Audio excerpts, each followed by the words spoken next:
Olá, tudo bem com você? Aqui é Ana Cláudia Machado Silva, da Academia de Radiologia.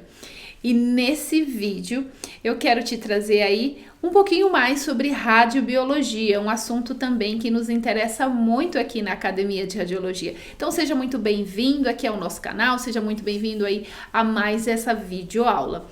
E hoje eu escolhi falar sobre dois mecanismos que ocorrem aí quando a radiação interage no tecido. Então a gente vai falar aqui da ação direta e a ação indireta das radiações. Então vem comigo para a gente aprender um pouquinho mais aí sobre esses dois mecanismos de interação. Se você não está inscrito aqui no nosso canal, já se inscreve e também não deixe aí de compartilhar com os seus amigos. Então vem comigo. Bom, esse efeito biológico que a gente vai falar, ele vai causar danos justamente no DNA da célula. E aí esse dano ele pode ser causado tanto por raio-x, quanto pela radiação gama, quanto pelas partículas carregadas e aquelas que não são partículas carregadas, como por exemplo os nêutrons. E aí essa radiação vai ser absorvida nos meios biológicos. No caso, no tecido, no órgão, a gente vai falar especificamente aí da célula. Como a radiação interage na célula através desses dois mecanismos que a gente vai ver agora. Então, o primeiro que é a ação direta. Então, veja, eu separei, olha aí nessa figura, eu separei numa figura que vai acontecer os dois, que tá ocorrendo aí os dois efeitos. Então, a gente tem na parte aqui de baixo, eu tenho o efeito, né, a ação direta. Então, ocorre aí, sempre esses efeitos, eles são probabilísticos. Então, existe uma probabilidade da interação da radiação com a célula. Então, o átomo da célula alvo pode ser ionizado ou mesmo excitado. Tudo vai depender da energia depositada. Esse efeito ele vai ser mais provável de ocorrer com as radiações que a gente chama de alto LET. Então, desde que a gente já viu esse contexto, aí a gente já falou em LET em outras aulas, que é a transferência linear de energia, veja como isso é importante. Então, aqui a gente está falando nele novamente, porque o LET, as radiações de alto LET, como por exemplo o alfa, os nêutrons, dependendo aí da sua energia, são aquelas que transferem muita energia para o meio, ioniza muito o meio por onde passam.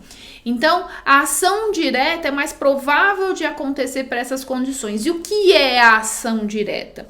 Então, a ação direta da radiação é quando ela incide lá num átomo que compõe o DNA da célula. E aí a lesão, o dano é causado direto. A radiação vai lá, deposita diretamente a sua energia no DNA da célula.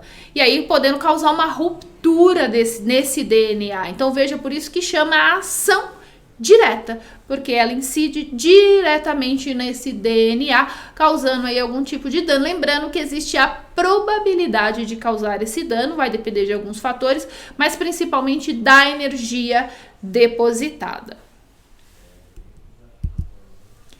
Bom, agora vamos ver a ação indireta. Então, na ação indireta, usei exatamente a mesma figura. Então, veja que aí, nesse caso, o que nós vamos ter?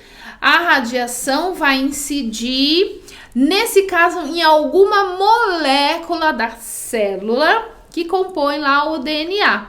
Então, o que nós vamos ter? Uma interação com outros átomos ou moléculas da célula. Agora, não vai atingir diretamente o DNA, vai atingir um átomo ou uma molécula da própria célula. E aí, nesse caso, o que vai acontecer? Então, a transferência de energia para esse átomo ou molécula vai produzir radicais livres. E aí esses radicais livres são altamente reagentes, aí esses radicais livres que podem causar danos ao DNA da célula. Por isso, indireto. A radiação produz aí os radicais livres e esses radicais livres podem atacar, danificar o DNA da célula. Então, aí são esses dois mecanismos de interação da radiação com os meios biológicos e aí olhando de forma micro. Então, em outros momentos, a gente falou lá da síndrome aguda da radiação. A gente já está falando de efeitos macros que a radiação pode causar. Então, isso é um objeto de estudo da radiobiologia. Então, uma coisa importante na ação aí indireta, Então eu coloquei aí em destaque que a gente tem o período entre a quebra da ligação química e aí ocorrer o efeito biológico. Então isso vai depender, isso tem um tempo, pode ser horas, pode ser dias, pode ser meses, pode ser anos ou mesmo gerações. Então vai depender de uma série de fatores, principalmente a dose acumulada, quanto de dose acumulada, quantos efeitos desses serão causados. Então esses fatores impactam diretamente aí nesse tempo de surgimento para esses dois mecanismos aí que a gente acabou de ver. Então, eu espero que você tenha entendido aí a questão da ação direta e a ação indireta. Então, em poucas palavras, a ação direta ataca diretamente a radiação, ataca diretamente o DNA da célula. E na ação indireta, ela primeiro causa uma reação que produz um radical livre, e aí esse radical livre danifica lá o DNA da célula.